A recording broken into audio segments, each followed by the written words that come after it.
வணக்கம். இன்னைக்கு ரவை வடை எப்படி செய்யறதுன்னு பார்க்கலாம் வாங்க.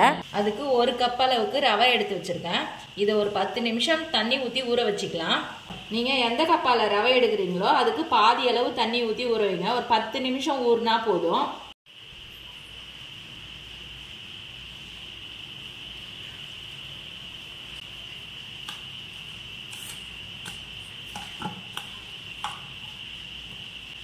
இது ஒரு 10 நிமிஷம் நல்லா ஊறட்டும். இப்போ 10 நிமிஷம் நல்லா ரவை ஊறிடுது. இதுக்கு தேவையான பொருள்லாம் பார்த்துடலாம். மைதா மாவு 3 டீஸ்பூன் அளவுக்கு வச்சிருக்கேன். நீங்கள் மைதாவுக்கு பதிலாக கோதுமை மாவு கூட சேர்த்து செய்யலாம். 2 பெரிய வெங்காயம் பொடியாக கட் பண்ணது, 1 துண்டு இஞ்சியை பொடியாக கட் பண்ணி வச்சிருக்கேன், 3 பச்சை மிளகாய் பொடியாக கட் பண்ணது, ஒரு கைப்பிடி அளவுக்கு கருவேப்பிலை பொடியாக கட் பண்ணது, 1/2 டீஸ்பூன் அளவுக்கு சீரகம், 1/4 டீஸ்பூன் அளவுக்கு ஆப்பசோடா மாவு, தேவையான அளவுக்கு சால்ட்டு சேர்த்துக்கலாம், சமையல் சோடா,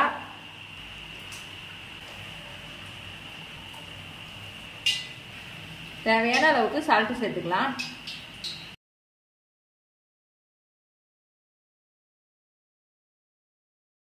கொஞ்சம் திக்கா இருந்துச்சுன்னா தண்ணி தெளிச்சு பிசைஞ்சுக்குங்க. இவ்வளோ திக்காவும் இருக்கக்கூடாது. கொஞ்சமாக நான் தண்ணி சேர்த்துக்கிறேன். இந்த அளவு தண்ணி சேர்த்து நல்லா பிசைஞ்சுக்குங்க. கொஞ்சம் இலகுவான பதமாக இருந்தால் நல்லாயிருக்கும்.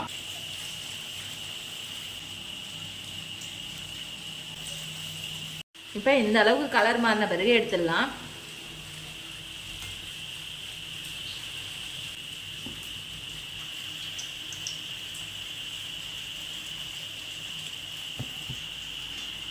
மொறுமொறுப்பான ரவா வடை இப்போ செஞ்சு முடிச்சாச்சு. இதே மாதிரி நீங்களும் வீட்டில் செஞ்சு பாருங்கள்.